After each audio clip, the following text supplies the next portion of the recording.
Hello friends, मैं हूं अवधेंद्र। International labour organisation ने एक रिपोर्ट पब्लिश की है इंडिया के अनएम्प्लॉयमेंट पर। उसके बारे में मैं कुछ फैक्ट्स और फिगर्स आपको प्रेजेंट करूंगा,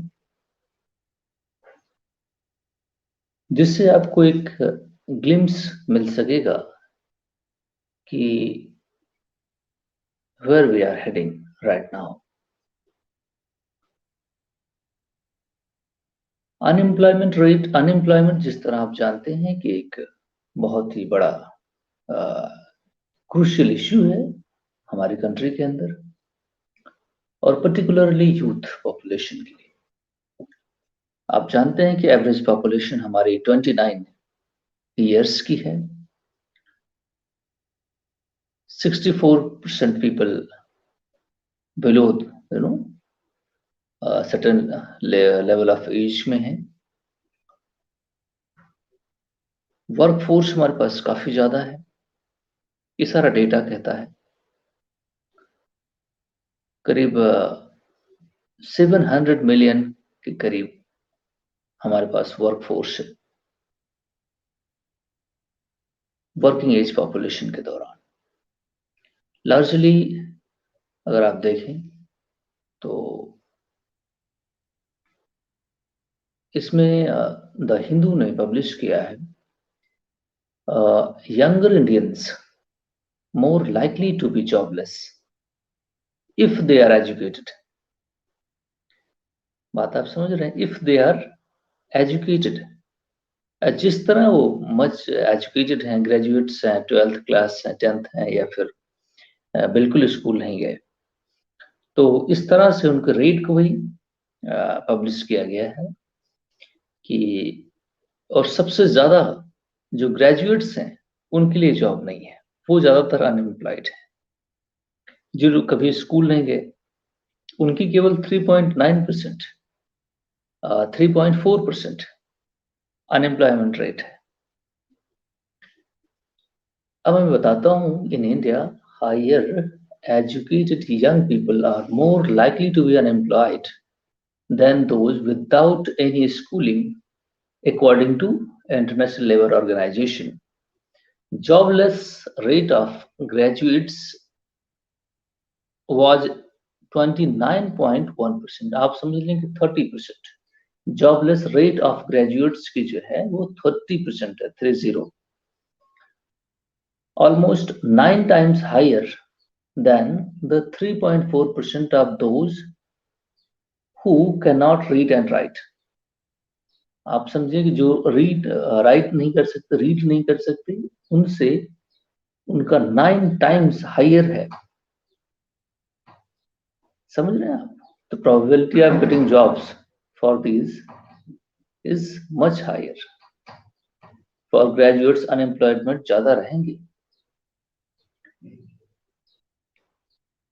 A new report, ILO report on India labor force market showed this data. The unemployment rate for the young population with secondary and higher education was 6 times higher at 18.4%। जो class 12th या higher इस type से हैं, higher education, secondary higher education में है, उनके लिए उनका अनएम्प्लॉयमेंट रेट 18% है। Unemployment rate in India are predominantly a problem among youth, especially youths with a secondary level of education or higher education। अगर आप ज्यादातर एजुकेशन में हैं और एजुकेशन आपके पास है, तो there is a most probability that you will not get the right job। The figure suggests a sharp mismatch between, यहाँ पे एक प्रॉब्लम है कि skills of the labor force is the question mark।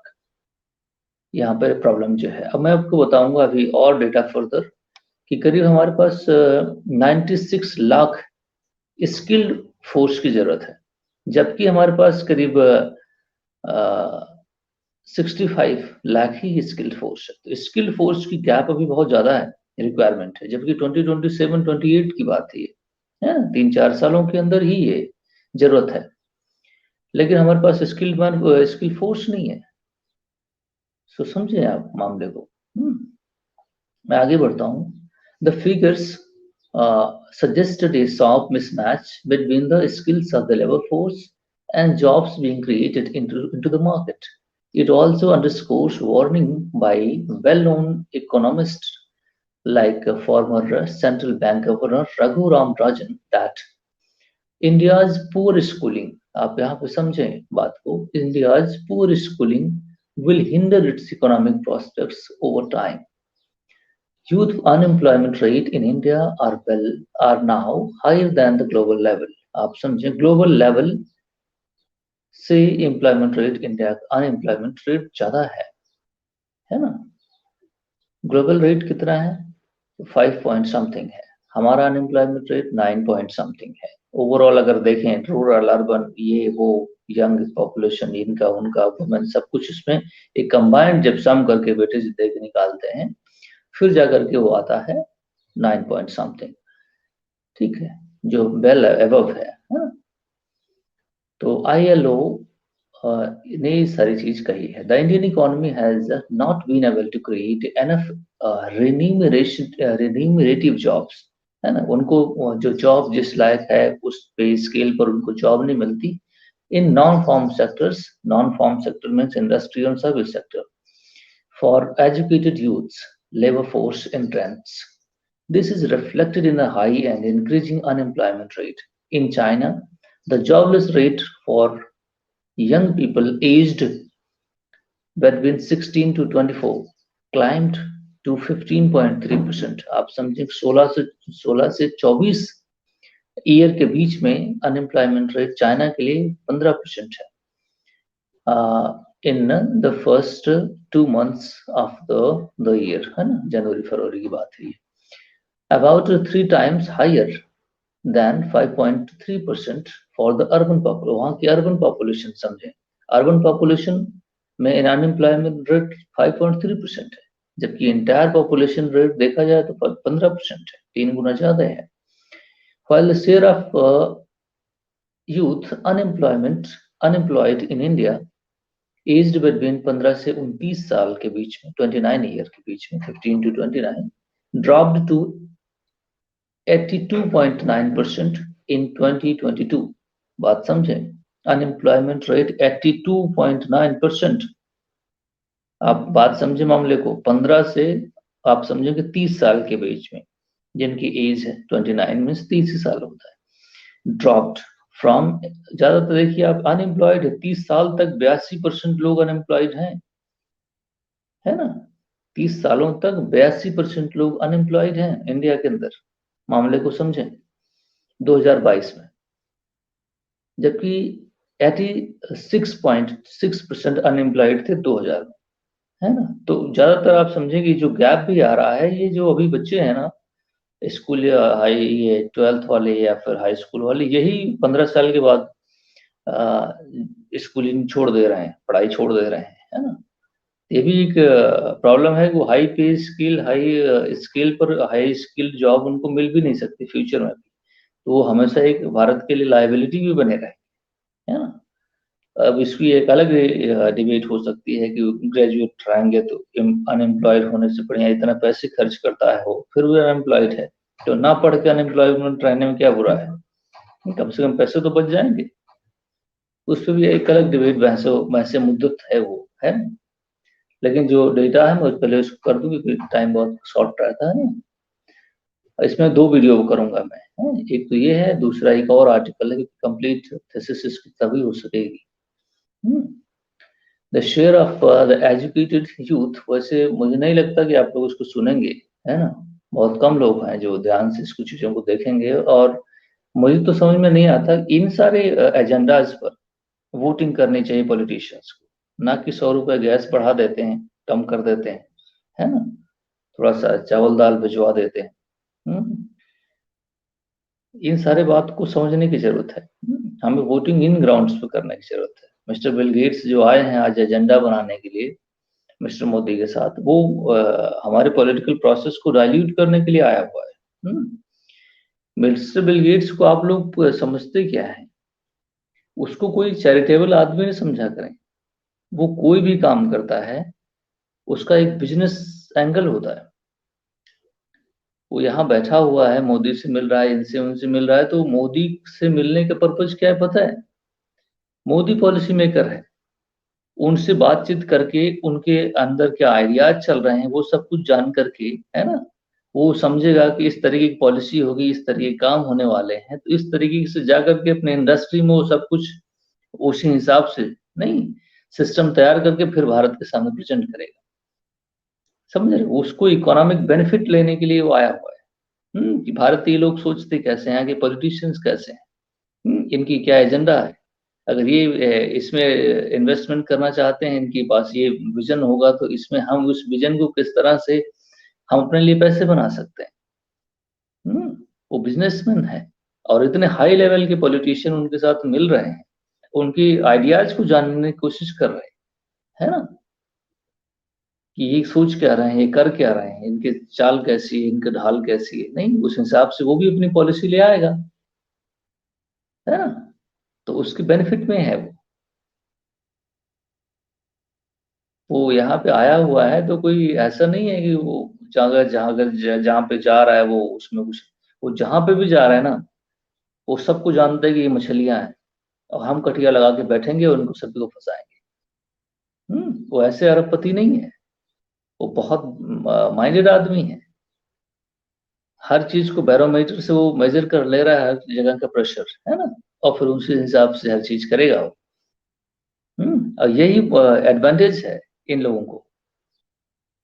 ये जो टॉप क्लास के हमारे यहाँ कैपिटलिस्ट हैं, अबानी अंडानी फलाने ढिमकाने टाटा वगैरह वगैरह, जो सिस्टम है ना, टॉप क्लास के लोग ये सब कुछ जानते हैं कि सरकार क्या सोच रही है, क्या पॉलिसी लाने वाली है, किस तरफ जा रही है, और यही पॉलिसियां बनाने में सरकार की मदद भी करते हैं कि आप इस तरह से बनाइए, है ना, और इस तरह बनाएंगे तो हम लोग इसमें इन्वेस्टमेंट ऐसे ऐसे करेंगे, हैं, और इस तरह तैयार होगा तो इस तरह हमें बेनिफिट मिलेगा, सब्सिडी हमको दीजिए लाख करोड़ रुपए। हम्म और फिर हम देखिए पूरा भारत को डिजिटाइज कर देंगे। समझ रहे हो? ये जितने भी आदमी भारत में रह रहे हैं ना, कोई 140 करोड़, ये सारे कस्टमर्स हैं। इसको आप चैरिटी मत समझा करें, ये आप कस्टमर्स हैं, उनके लिए काम कर रहे हैं, आप उनको सामान खरीदते हैं, आपकी क्या रिक्वायरमेंट है उस हिसाब से वो अपने मैनिपुलेशन, आज उनके पास इतनी स्ट्रेंथ है कि उसमें वो इंडस्ट्री खड़ा कर सकते हैं। मैं इसको नेगेटिव इंटरप्रिटेशन नहीं कर रहा हूँ, मैं ये कह रहा हूँ कि उनके लिए थैंकफुल होने की जरूरत नहीं है, है? उनके लिए ऑब्जेक्टिव एनालिसिस करने की जरूरत है, ये कर क्या रहे हैं, कहाँ जा रहे हैं, कर ये हमारे, वो हमारा पब्लिक रिप्रेजेंटेटिव है, अब वो इतना क्लोज कैसे किसी के साथ बैठ सकता है? उसके दिमाग को समझ लेने का मतलब आप समझते हैं, बहुत बड़ी बात है। प्राइम मिनिस्टर के दिमाग को अंडरस्टैंड कर लेना, है, क्या पॉलिसीज करेगा, क्या धरेगा, ये सोचता किस तरह है, ये बहुत बड़ी बात है ना।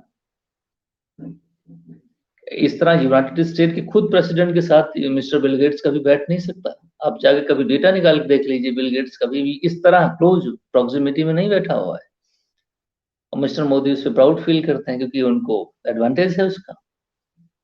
हम्म हमारे यहाँ तो जो ऑफिस में बैठते हैं वो ऑफिस की डिग्निटी भी मेंटेन नहीं रख पाते, सॉरी टू से दिस है। कुछ लोग समझते हैं कि बड़ी अच्छी बात है, बिल गेट्स हमारे यहाँ आ गया, ओबामा यहाँ पे आ गया तो बहुत बड़ी बात हो गई। ऐसा नहीं है, ये देश है, बिलियन लोग यहाँ पे रहते हैं, इसकी अपनी एक डिग्निटी, अपनी एक सैंक्टिटी है, सीक्रेसी है। हमारे पॉलिटिशियन क्या सोचते हैं इसकी किसी की जानकारी नहीं होनी चाहिए। कौन सी चाल चलने वाले हैं आगे वाले स्टेप पर, इसकी किसी को जानकारी होना ही नहीं चाहिए। अदरवाइज ये पॉलिसी फिर वो खुल के ओपन हो गई ना मैटर, कौन सा लेजिस्लेशन आप लाने वाले हैं, क्या करने वाले हैं, आपका एजेंडा ही समझ में आ जाए तो बाकी सारा काम तो मैं कर लूंगा, पैसे मेरे पास हैं, तमाम सारा इन्वेस्टमेंट कर लूंगा और सारी जगह कटिया फंसा के बैठ जाऊंगा, मछलियां तो तुम्हारे पास 140 करोड़ है ही, है ना, इसलिए वो अरबपति बन जाते हैं। और हम लोग कभी भी उनसे क्वेश्चन नहीं कर सकते कि आप पब्लिक ऑफिस को किसी प्राइवेट इंटरप्राइज के साथ कैसे बैठ सकते हैं। नरेंद्र मोदी से कोई पूछ सकता है इस बात को? आम आदमी को पता नहीं मीडिया किस तरीके का है, किसी के दिमाग में आता ही नहीं है कि भाई साहब आप किस तरह बैठे हुए हैं किसी के साथ। हम्म वो बराबर पे बैठा हुआ है, क्वेश्चन आंसर जवाब तलब हो सकता है दूर बैठ के, हैं, लेकिन इस तरह से प्रॉक्सिमिटी आके हाय हेलो करना नहीं, इतना क्लोज में आना, ये मैं नहीं समझता हूँ कि ये राइट चीज है। चलो ठीक है, इस पे बहस नहीं कर रहा, अभी 5 मिनट और मुझे बोलना है, फिर जेंडर डिस्पैरिटी पे मैं बात करूंगा, है ना। Women's are particularly hard hit by this unemployment, जबकि उनका रेट 76% है। Educated unemployment women's particularly and 62% men है। आप समझें अनएम्प्लॉयमेंट रेट वुमेन्स की कितनी हाई है। और joblessness was also higher in urban areas than in rural areas। आप समझें अर्बन एरियाज में हर जगह, जबकि आप देखें चाइना के पास इंटायर पॉपुलेशन का 15 से 29 साल के बीच के जो पॉपुलेशन है उसके बीच बंधन बताया 15% है अनएम्प्लॉयमेंट रेट, लेकिन अर्बन एरियाज का 5% है। लेकिन भारत में अर्बन एरियाज में जहाँ पे अर्बन सिटीज है, जहाँ पे इंडस्ट्रीज है, वहाँ अनएम्प्लॉयमेंट रेट ज्यादा है, उसका उल्टा चल रहा है ना। India has one of the lowest female labour force. अभी एक और चीज आ गई, India has one of the lowest female labour force participation rates in India in the world. दुनिया में सबसे कम भारत का ही है, 25% केवल है women's are participating in labour force.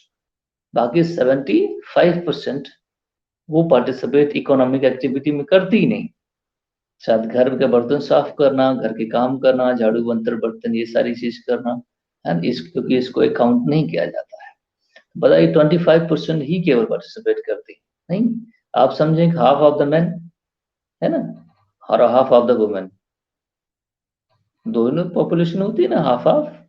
तो मैन तो चलो ठीक है, वो वही काम करते हैं, चलो ठीक है, 25% केवल वुमेन काम करती है ना। तो आप परसेंटेज आप देखें तो कितना परसेंट बनता है, 50-60% टोटल पॉपुलेशन का ही वर्क फोर्स में है ये। और उसमें बच्चों को आप निकाल दें, बच्चे और बच्चियों को, जो अभी गर्ल्स चाइल्ड हैं बिलो 15 ईयर्स, फिर भी आप उनको निकाल दें। तो इस तरह आप देखेंगे कि जो पॉपुलेशन पिरामिड है भारत का किस तरह बनता है। केवल 25%, जबकि हम तालिबान को कहते हैं कि ये फ्रीडम नहीं दे रहे अपनी औरतों को, तो तालिबान तो हम लोग भी हैं। है ना। आप सोचें कि हम हमारी सोसाइटी किस तरह है। अब पूरे साउथ एशिया में सबसे लोअर्स इंडिया का ही है women's labour force participation ratio. 25% ILO ने कहा the rate improved during the pandemic period where a significant increase is subsistence and unemployment। The report also cautioned about the rise in so-called gig work। अब ये एक नया concept आ गया, zig workers. ये जो delivery boys होते हैं, temporary और काम करने वाले लोग, लो पेइंग जॉब वाले लोग, delivery boys, digital platform have blurred the. अब ये भी एक इशू आ गया कि जो डिजिटल प्लेटफॉर्म होता है इसने ब्लर कर दिया है। हर कोई यूट्यूबर बन गया है आज की डेट में, है ना। तो पता ही नहीं चल पा रहा है कि कोई सेल्फ एम्प्लॉयड है या नॉन एम्प्लॉयड है या कौन क्या है ना। तो ये एक सेगमेंट तो आज का ये हो गया। अभी दूसरा सेगमेंट एक और होगा जिसपे और ज्यादा डिटेल में बात करते हैं हम। The report cautioned about the rise of the gig economy that blurs the employees' self-employed lines, posing well-being challenges। अब आप देखें राजस्थान ने जिग वर्कर्स लॉ पास कर दिया है, उनके राइट्स के बारे में कंपनियां उसको ऑब्जर्व भी नहीं करती, और ये वर्कर्स भी जान नहीं रहे होते। कस्टमर से कितने लॉ हैं वो भी नहीं जान रहे होते हैं, है ना। तो मैटर ऑफ राइट जो है ना वो भी हमारी पॉपुलेशन नहीं जानती। बहुत कुछ कहने के लिए है, अगर आप लोग पता नहीं मजा लेने से अगर जीवन बाहर थोड़ा सा अगर देखें तो कुछ बहुत कुछ है करने के लिए, है ना।